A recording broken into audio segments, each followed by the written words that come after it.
So now this is very interesting. You're saying the depressed person, you have some data showing that these patients are less likely, than non-depressed people to be able to recall or to bring to mind positive images, of the future in particular? Yeah, so this is our hypothesis, and there is some data that indicates that this is the case. So we know that from sort of survey-based work that it seems to be that optimism, the ability to be resilient and positive in a way about the future, is associated with higher levels of vivid mental imagery.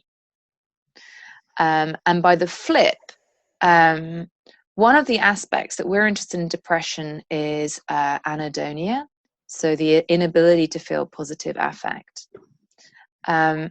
So if we go back to our kind of science premise, we know that imagery has a very powerful impact on emotion, has a really powerful impact on negative emotion, as we said. But if we want to feel positive, imagery also has the more powerful impact on emotion. So we might say to ourselves 50 times, I'm a nice person, I'm a nice person, but that's not as emotionally powerful as imagining oneself, or imagining reward, or imagining good things to happen, or imagining the day brighting up. And so, or imagining a visual image of those things. Yeah, imagining a visual image or a sensory image. And what's a sensory image?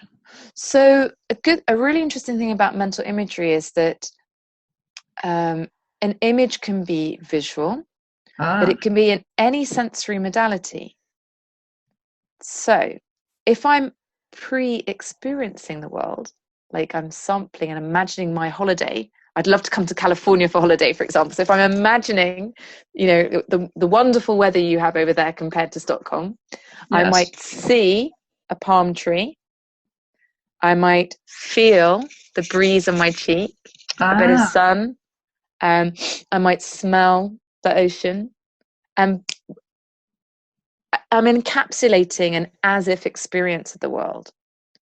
So another word for mental imagery can be mental simulation. And when it's rich and intense and vivid, it's often multisensory. Wow. So that's why, does that make sense why I was using the word sensory? Yes. Okay. So then we're talking about the depressed person who has a limited ability to do this mental simulation of positive experiences. Exactly. So what research on something like on using simple measures like perspective imagery measures shows that people are equally good as imagining negative past events, but perhaps less good when we're depressed of imagining positive future events.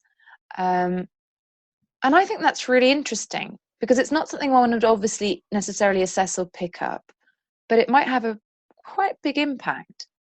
Because if you can't imagine it being worthwhile to do something, or your day brightening up, or the point of doing your homework with your therapist, or the fact that you might take your holiday. Yeah. Getting up in the morning. Exactly. So that's exactly it, Jackie. So we can have, if you imagine doing an action, you're more likely to believe it's the case, and you're more likely to act on it. If you're imagining that things are going to get better, you're more likely to feel that positive affect and feel a sense of optimism. So I think the word pre-experiencing is a really beautiful word. Like we're using it to pre-experience what it would be like for the world to be like that if we did that. So imagine that not being there. We're doing this all the time on a micro basis. That must make it makes one feel very empathic that, gosh, it must be extra hard to motivate and to take action and to take action and to plan for the future. And it makes sense then I would have anhedonia. I wouldn't be and I wouldn't get that pleasure out of those those visualizations or whatever.